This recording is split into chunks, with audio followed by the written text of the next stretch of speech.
Hello जी, नमस्कार। आइए आपके अपने यूट्यूब चैनल नित्या संस्कृत क्लासेज में मैं वंदना स्वागत और अभिनंदन करती हूँ।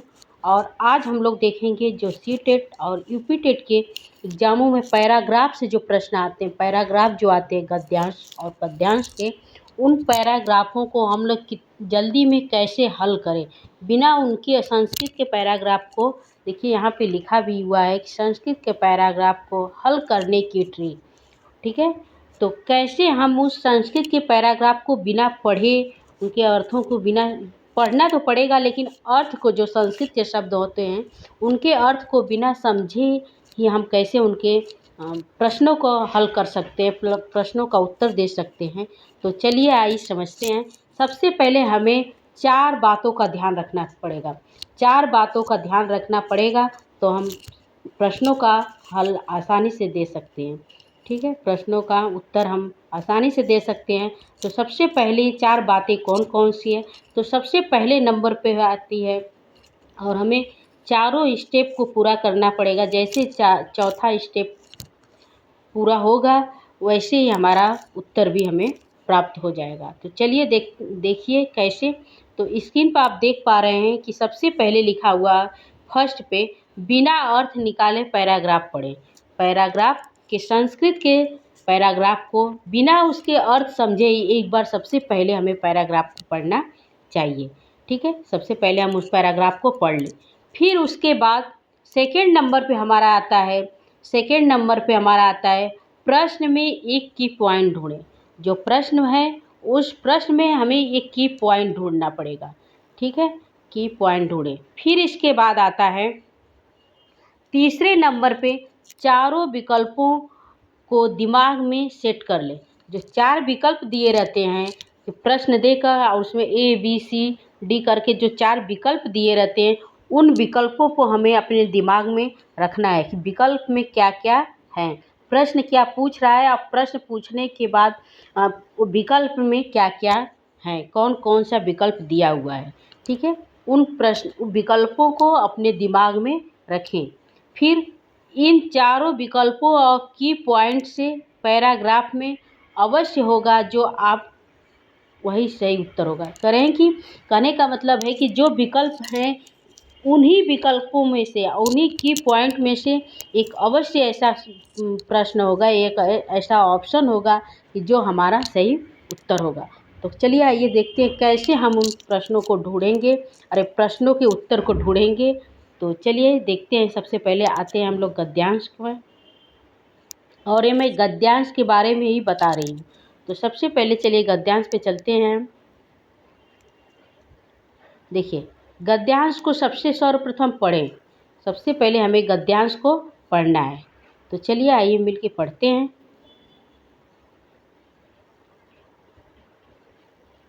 हाँ देखिए, गद्यांश में कस्मिन् चिद् आरण्ये वसति स्म कोऽपि सिंहः पर्वतस्य गुहायां सः दिवा अश्वपत् रात्रो च वने इतस्ततः परिभ्रम पशून् भक्षति। देखिए, हम अर्थ इसका नहीं समझ रहे हैं, नहीं समझा रहे हैं, आप बस पढ़ना है इसको। ठीक है, कदाचित् प्रभूत आहारम कृत्वा अयं सिंहः कस्यचित् वृक्षस्य छायायां सुखेन अश्पत्ततः बहवः मूषकाबिलात् निर्गत्य सा आनन्दं सिंहस्य शरीरे अनृत्यत। इतस्ततः तेन पीडितः सिंहः प्रबुद्धः अभवत्। तं प्रबुद्धः दृष्ट्वा पलायन्ते सर्वे मूषकाबिलं तेषां किमपि मूषकगृह्णात् सिंहस्य करतलेन।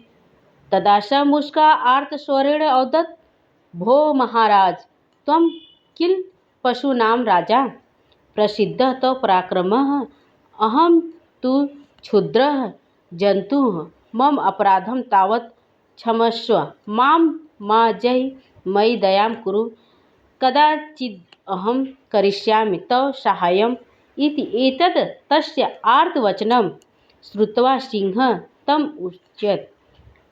तो सबसे पहले आइए गद्यांश को हम पढ़ लिए। अब गद्यांश को पढ़ने के बाद हम प्रश्न को पढ़ेंगे। ठीक है। इसी प्रकार से आप एक बार गद्यांश को पढ़ लेंगे पेपर में। अब पढ़ने के बाद फिर प्रश्न को पढ़ेंगे। मुष्का कुतः निर्गच्छत सम, करें कि मुष्का कुतः निर्गच्छत सम, तो इसमें ढूंढने की कोशिश करिए। आइए अब गद्यांश में चलते हैं। तो गद्यांश में देखिए मुष्का ढूंढिए कहाँ पे है, तो मुष्का कुतः निर्गच्छति सम, ढूंढिए इसको। मुष्का,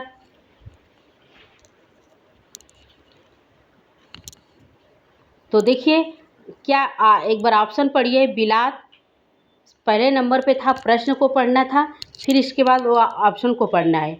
ऑप्शन के पढ़ने के बाद चारों ऑप्शन को ध्यान में रखना है, दिमाग में रखना है। तो क्या बिलात, गुहात, बनात, वृक्ष मूलात, तो इसमें वृक्ष मूलात आया था क्या? नहीं। बनात आया नहीं, गुहात नहीं, तो बिलात आया है इसमें। जो मुष्का था वह कहाँ पे रहता था? बिलात में। तो देखिए मुष्का बिलात निर्गत्य सा आनंद, मुष्का कहाँ से था? बिलात। तो मुष्का के बाद बिलात आया है, तो यही आपका आंसर होगा। ठीक है, यही आपका आंसर होगा। आप ए, ऑप्शन नंबर ए राइट हो गया। चलिए सेकंड प्रश्न पर चलते हैं।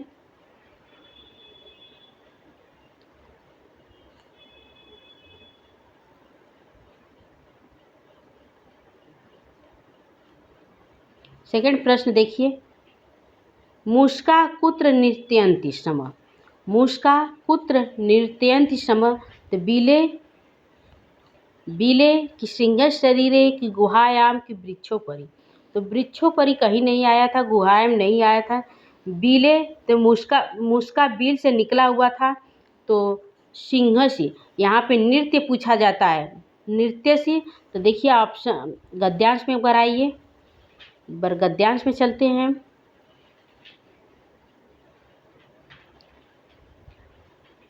देखिए तो कहाँ पे है? सिंह से शरीरे, देखिए सिंह शरीरे नृत्य, अर्थात सिंह से शरीरे आएगा इसमें। तो ऑप्शन नंबर इसका बी राइट होगा, सिंह से शरीरे। ठीक है, चलिए अगले पे चलते हैं। अगला प्रश्न है, सिंह से एकम मुष्कम केन अगृहणात्, तो पादेन, बाहुबलेन की करतलेन की दंडेन,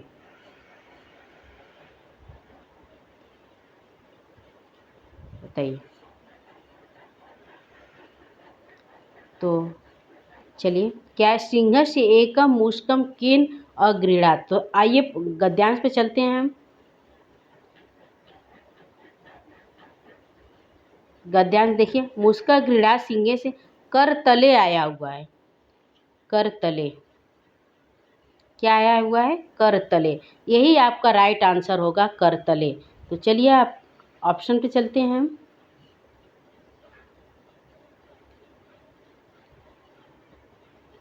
देखिए ऑप्शन नंबर इसमें सी राइट होगा, कर तले।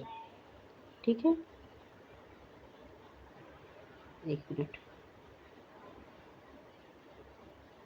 हाँ देखिए,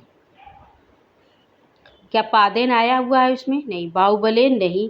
करतलेन, हाँ यही हमारा आंसर आएगा, करतलेन। ठीक है, तो इस प्रकार से आप गद्यांश के बिना अर्थ को समझे ही आप पेपर में सही आंसर लगा के आ सकते हैं।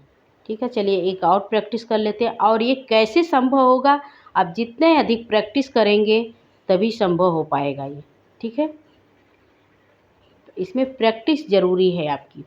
सिंहेन केन पीड़िता आसीत्, सिंहेन केन पीड़िता आसीत्, तो ऑप्शन नंबर इसमें ए राइट होगा, मुस्काणाम नृत्येन, मुस्काणाम नृत्येन, मुस्काणाम नृत्येन से सिंह पीड़ित था।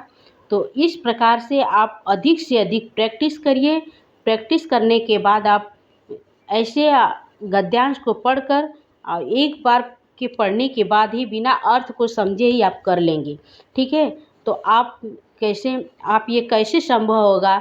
तो आपका जो PYQ है, PYQ अभी तक जितना 1 से 5 तक जितना एग्ज़ाम हुआ है, शायद 22 एग्ज़ाम हो चुके हैं सीटेट का। तो सीटेट का इतना आप कर लेते हैं, उनके गद्यांशों को कर लेते हैं, तो पक्का आपको उसी में से ही गद्यांश आएंगे, आप फंसेंगे और कर भी लेंगे। तो इतना जितने PYQ में गद्यांश पद्यांश दिए हुए हैं, उन गद्यांशों को आप कर लीजिए, प्रैक्टिस कर लीजिए। और ये संभव है अधिक से अधिक प्रैक्टिस पे, जितने दिन बाकी हैं आप प्रैक्टिस करिए और आप अच्छा स्कोर करेंगे। आप हिंदी और संस्कृत में 30 में 30 ला सकते हैं। ठीक है, हमारा भी आया हुआ है 30 में 30। इसी प्रकार से आप 30 में 30 ला सकते हैं। कि प्रैक्टिस जारी रखिए, आप प्रैक्टिस करिए। और हमारे चैनल पे प्रैक्टिस कराई जा रही है, आप उनसे कर सकते हैं, जुड़ सकते हैं। अगर जो लोग नए हैं प्लीज़ चैनल को सब्सक्राइब कर लें, और एक क्लास पसंद आए तो एक लाइक ज़रूर करें। ठीक है, तो आज के आप वीडियो देखने के लिए बहुत बहुत धन्यवाद दोस्तों, और नमस्कार, जय हिंद।